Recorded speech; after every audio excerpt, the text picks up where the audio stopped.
Bonjour à tous. Alors nous allons corriger l'exercice 2001. Alors déterminer la limite des suites suivantes. Alors c'est parti. Donc on a un qui est égal à 2n plus 5 divisé par 3n moins 2. Donc on va utiliser la limite lorsque n tend vers plus l'infini. Alors regardons ce qui se passe. Donc au niveau du numérateur, 2n plus 5 ça va tendre vers plus l'infini. Et au dénominateur, 3n moins 2 ça tend également vers plus l'infini. Donc plus l'infini sur plus l'infini c'est une forme indéterminée. Alors du coup on va factoriser par le plus haut degré, c'est-à-dire en l'occurrence ici c'est n. Donc n facteur de 2 plus 5 sur n divisé par n facteur de 3 moins 2 sur n. Donc là on peut simplifier avec les n. Donc il va nous rester simplement 2 plus 5 sur n divisé par 3 moins 2 sur n. Alors la limite de 5 sur n lorsque n tend vers plus l'infini, donc c'est égal à 0, plus 2, donc au niveau du numérateur maintenant ça va tendre vers 2, et au niveau du dénominateur, moins 2 sur n ça va tendre vers 0, plus 3, ça tend vers 3.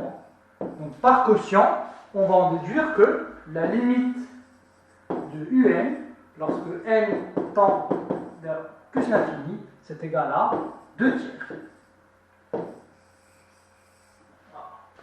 Alors, petit 2, on a un qui est égal à n sur 4 moins 2 plus 2n sur n au carré plus 5. Alors, n sur 4 moins 2, donc ça tend bien évidemment vers plus l'infini. Par contre, au niveau du quotient ici, 2n sur n au carré plus 5, on a plus l'infini sur plus l'infini qui est une forme indéterminée. Donc, on va changer l'écriture en mettant donc n sur 4 moins 2 plus 2. Et au niveau de la fraction, on va factoriser par le plus haut degré au niveau du dénominateur. Donc n au carré, facteur de 1 plus 5 sur n au carré.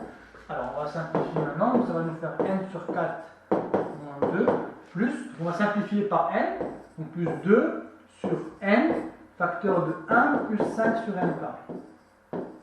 Voilà. Alors, regardons maintenant la limite de la fraction. Donc 1 plus 5 sur n au carré, ça va tendre vers 1, multiplié par n, donc 1 fois plus l'infini, ça va tendre vers plus l'infini. Le dénominateur étant vers plus l'infini, 2 divisé par plus l'infini, ça tend vers 0. Donc globalement, cette fraction va tendre vers 0 lorsque n tend vers plus l'infini. Ensuite, on a n sur 4 moins 2, donc ça tend vers plus l'infini. Donc par somme, on en déduit ainsi que la limite de un, lorsque n tend vers plus l'infini, est égale à plus l'infini.